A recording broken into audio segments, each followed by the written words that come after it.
बेफोर खोथाखौ लानानै आङो एसेबो माने गोसोआव बेबायदि आंनियाव साननाय फैयाखै।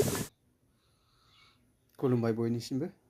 दानि बे समाव नोंथांमोननो मोनसे आपडेट लानानै फैदो। बे आपडेटआ जाहैबाय माने माखासे साननि सिगां जों ससियेल मिडियाफ्राव नुबाय थादोंमोन सार एबसुनि आफादगिरि दिपेन बर' सार आरो बड'लेण्ड रादाबनि गाहाय सुजुगिरि मानगोनां सार मैखोम बसुमतारिनि गेजेराव मोनसे कल रेकर्ड बिनि सायावहाय भाइरेल खालामना होदोंमोन।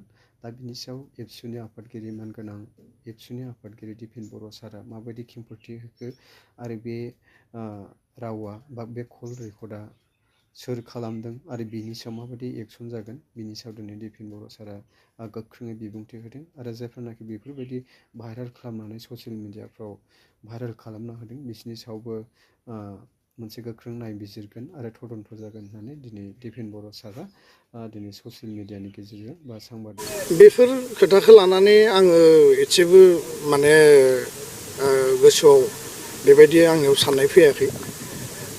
बबे समाव मानो बुंदोंमोन आं बेखौबो गोसोखांफिननो हायाखै आरो बे कल रेकर्डआ माने बेसेबां रियेलिटि दङ बे एडिटेड ना मा बेखौबो बिजिरनानै नायनांगोन। बिनि सायाव आङो जोंनि एबसुनि लेभेलनिफ्राय तदन्त खालामदों। दा जाय बिथांमोना बेखौ भाइरेल खालामदों, जाय बिथांमोना बे रेकर्डखौ दामदों, बिथांमोननि सायाव निस्सय बिनि सायाव तदन्त जागोन आरो मा उद्देश्य लानानै मा थांखि लानानै बिथांमोना खालामदों बिनि सायावबो नोजोर बोनांगोन।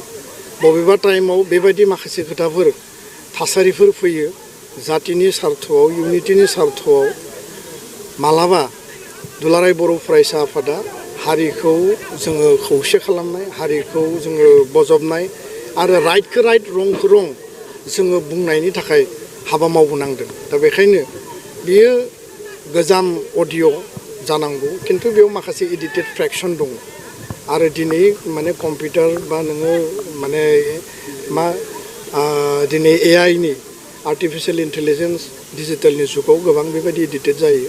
आंहा रावनिबो सायाव बेबायदि आक्षेप बा गाज्रि मोननाय गैया आरो बे दिनैनि तारिखाव जेबो रिलेभेन्सि गैया।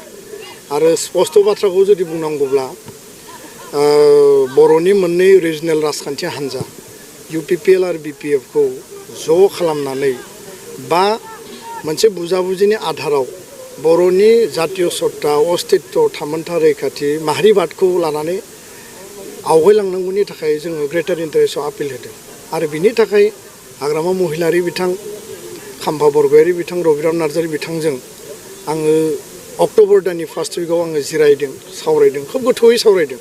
प्रमद बर' बिथांजोंबो सावरायदों, बेनगोरा नार्जारि, इउजि ब्रह्म बिथांजोंबो आं सावरायदों जे जातीय इन्टारेस्टआव जोङो हाबा मावलांनांगोन आरो मालाबा जातिनि सार्थआव रल लानायाव जोङो गोबां खोथाखौ जोङो रिक्स लानानै माने हाबा मावनो गोनां जायो।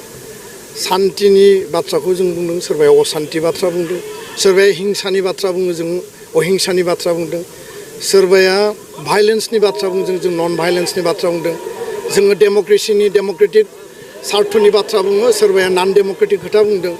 दा बेयाव मा उद्देश्य लानानै बे खोथाफोरखौ बुंदों बेफोर भाइरेलजों बेफोर माने भाइरेल खालामनानै सोरबाया गाज्रि खोथा लिरोबाबो, सोरबाया गाज्रि भाषा बुङोब्लाबो, आंखौ सोंखारियोब्लाबो हारि दानायनि थाखाय, हारिनि सार्थनि थाखाय एकर्ड इमप्लिमेन्टेसन, सान्थि गायसननांगौ, एनडिबिनि जेंना जेंसि सुस्रांनाय, बिथांमोननि केस, बिथांमोननि जेलाव थानाय जोंनि बिदा फंबायखौ लाबोनांगौनि थाखाय भारत सरकारजों आसाम सरकारजों नेसनेल जि मोनसे कमिटमेन्ट दङ बिनि आधाराव जि खामानि मावनांगौ बेखौ एबसुआ एक बिन्दुबो दोरोदा।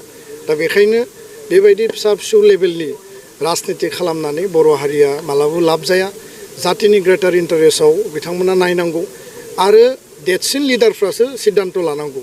बेबायदि गाहाय लेभेलनि, सोरबा ब्लक लेभेलनि, सोरबा प्राइमारि लेभेलनि हान्जानि सोरबाया बेफोरखौ भाइरेल खालामनानै सोरनिबा इमेज नस्थ' खालामगोन, एबसुखौ माने गावनि टारगेट भिजन मिशननिफ्राय दोरोद होगोन, बेफोरखौ बिथांमोना साननानै जेबो लाब गैया। बिनिख्रुइ मायबा एक्सट्रिम ओंखारब्लाबो आंहा बिनि सायाव कुनु पस्थायनाय गैया, खारन आं जातिनि सार्थआवसो। सोरबाया हिंसानि बाथ्रा बुङो, जों अहिंसानि बाथ्रा बुङो, सोरबाया नन डेम'क्रेटिकनि बाथ्रा बुङो, जों डेम'क्रेसिनि बाथ्रा बुङो आरो बेबायदि भाइलेन्सखौ जों लुबैया। सान्थिया जोंनि एजेन्डा आरो बर' हारिनि थामोन्था रैखाथि, सेफगार्ड सिकिउरिटि, बर' हारिनि जातीयताबादा जोंनि एजेन्डा आरो बे एजेन्डायाव बड'फानि आदर्शखौ लानानै हाबा मावलांगोन आरो जि ओंखारदों बिनि सायाव निस्सय तदन्त जागोन बिनि सायाव निस्सय एक्सन जागोन आरो बेखौ लानानै उननि समाव जों हाबा मावलाङो। गोजोन्थों।